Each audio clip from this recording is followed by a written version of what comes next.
Could you take us through that goal and maybe more so the celebration? That was quite the celebration from you. Marchie made a pretty good play, and I had a high weight to the net, and it was like D standing in front of me. I just tried to not hit him, and I was aiming for short side, and it goes in. And the celebration was simple. My wife was here with my firstborn son, and he see me scoring goal for the first time. That's it. Next question goes to Ben Goetz, Las Vegas Review Journal. Hey, Shea, you guys gave up only 14 shots on goal today. Just how happy were you with your coverage and your attention to detail in the defensive zone? Yeah, I think we learned a lesson from last weekend. We wanted to be good for Flower. I thought we kind of let him down, before. So, I thought we really tightened it up. We were solid in our D zone and, didn't give him too much. So, he was pretty solid back there when we needed him. Next question comes from David Shane, the Las Vegas Review Journal. Hi for you, Shea. This is one of the more physical games I think we've seen probably recently. Can you just touch on your guys' response to that and just maybe what happened after the game as well? Yeah, I think that's the game we want to play. We're a physical group. I think that's when we're at our best. When guys are engaged like that, and that's pretty much all I have to say about it. We'll pause a moment if there's any final questions for Tomas Nosek or Shea Theodore. We'll go to Ed Graney, the Las Vegas Review Journal. Shea, obviously you knew kind of after the other night they would respond. I'm sure you have to be happy then how you guys stood up as well because you knew they'd come back after the other night. Yeah, we knew they were going to push. Anytime, you score a couple on them the night before, we knew they were going to have a better game tonight. They were more physical, but, I thought we played an overall solid game. Guys, thanks for doing this. Thanks.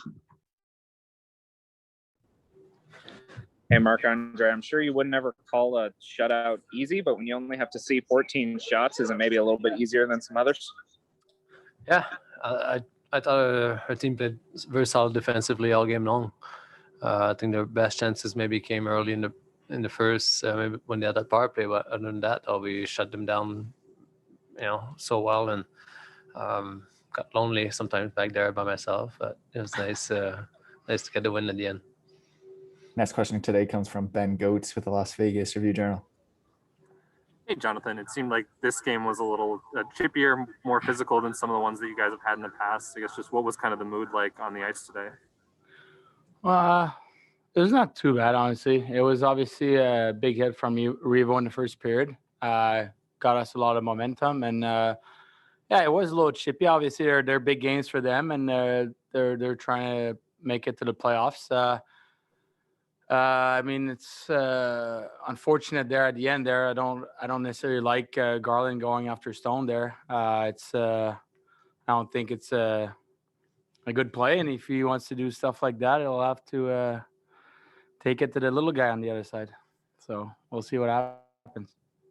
Next question comes from Jesse Granger, The Athletic.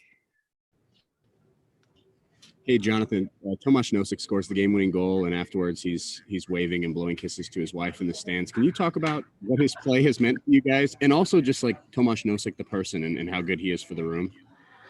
Yeah, he's a great guy. Obviously, he's a quiet guy, and now it's been 4 years, so we're definitely getting more out of him now, and he's been great off the ice. Obviously, he's a great professional. Works really hard, and on the ice, he's playing a great game for us. He's playing a straight line game. He's reliable in every zone now, and he's been unbelievable. And he's definitely a threat for the opponent now. And it's fun to see him succeed like that. And obviously, the kiss in the stand has been just the cherry on top. But that thing is it's been going on for him since year one. So it's just nice to see it more a little bit.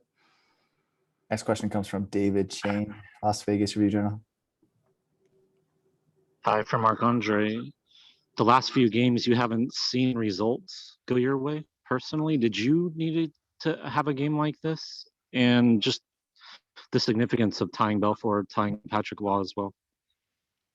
I think with Patrick, it's a huge honor, right? It's like one of my idols growing up and love watching him, and obviously I have a lot of respect for him, and it's very humbling, right, to be in his company there, and but yeah, the last few games have been hard. I think couldn't get a win. It took a while, and it gets frustrating. That's for sure.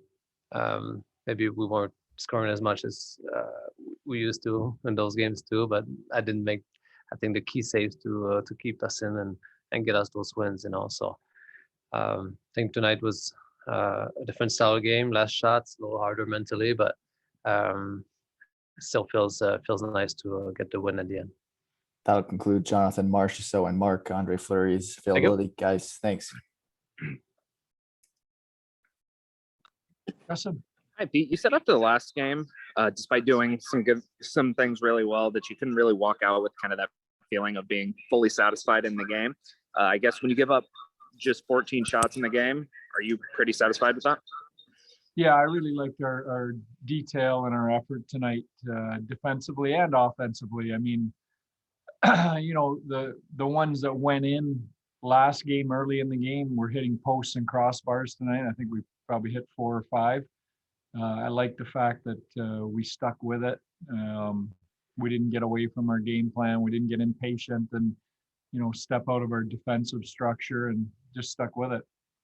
Next question today goes to Ed Graney, Las Vegas Review-Journal. Hey, Ed. Hey, Pete, obviously you knew they would respond. How do you happy with how you guys held up? It got physical and kind of chirpy, but it seemed like you guys held up against them because you knew they'd push after the last game.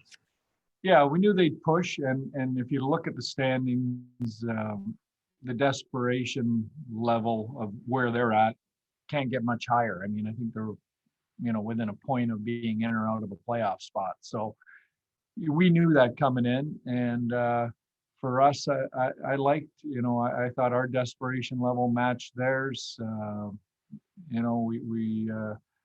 We played with some grit when we needed to, and some skill when we needed to. We stayed out of the penalty box and kept it a 5-on-5 game, which is what we wanted to do. So it was a good afternoon. Good afternoon. Next question for Pete comes from Ben Goetz, Las Vegas Review-Journal. Hey, Ben. Hey, Pete. Tomas Nosek scored again today. Just how important has his impact been the last 3-4 weeks? Yeah, he's been huge. We came in and there was with trading Stasny, we knew we were going to have some competition for jobs at center. Who was going to grab those spots? And I think Nos came into camp, had a great camp, then got COVID, and was out and took a little while to get back. I think we even healthy scratched him after he got back in the lineup, because I didn't feel his game was where it had been in camp prior to that. Probably not his fault, but he just kept working, and he's given me no choice but to move him up in the lineup and keep playing him. Every night he goes out there and produces and does a lot of unnoticed things too, away from the puck defensively, that help us win. Time for a few more today with Pete. Next question for him goes to Jesse Granger, The Athletic. Hey, Jesse. Hey, Pete. Just wondering if there's an update on Keegan Colasar. No, we had a few things there towards the end of the game. Ryan Reeves left the game with about 5-6 minutes left with an injury. Coley left early in the game with a hip.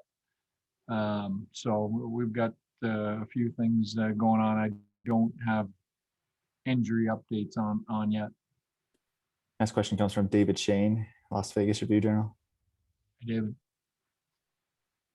Hi, Pete. Rick Tocchet did not like the hit that Ryan Reeves was involved in the first period. Have you had a chance to look at it? What did you think of it?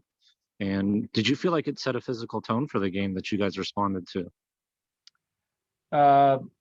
Revo always sets a physical tone for us in that line, and I've really liked them lately. I did watch it. I actually have been on the other bench on a hit like that from Ryan Reeves. I was in San Jose, and Jake Middleton, Revo caught him with almost an identical hit, and put him out for a long time. I thought it was clean. The only concern I had live was it late, and when you watch it, you know, he's actually it's not even close to late. He's as he's releasing the puck, you know, he hits him. So I think the one thing about Ryan is he hits hard, but he hits clean. His elbows are down and his feet are usually on the ice, and you know, he's done that to a few people. So hopefully the kid's all right. You hate to see anybody get hurt, but I didn't see anything wrong with the hit. Last question today will come from Ron Futrell with Channel 8, Las Vegas. Hey, Ron. Hey there, Pete. Congrats on the win. And I want to get your thoughts on where this puts Marc Andre-Fleury in historical perspective in the NHL with his victory today, tying Ed Belfour. And also, I know athletes are superstitious. Was this discussed at all by anybody that you ever heard, that this was a milestone moment perhaps for him? Wasn't discussed. You know, you guys usually provide us. The first I usually hear about these things is usually from you guys. We've got a lot of other things on our plate, but when you do hear them, you know, you take a second and think about what an accomplishment it is, and you know, that's really rare air that he's breathing with that group of goalies that he's with on that list, and the people he's starting to pass. So you know, great night for him, great accomplishment, and great testament to a great career. Thanks, Pete. That'll conclude today's post-game media availability. Thanks to all the media members on the call. We'll send out recordings shortly.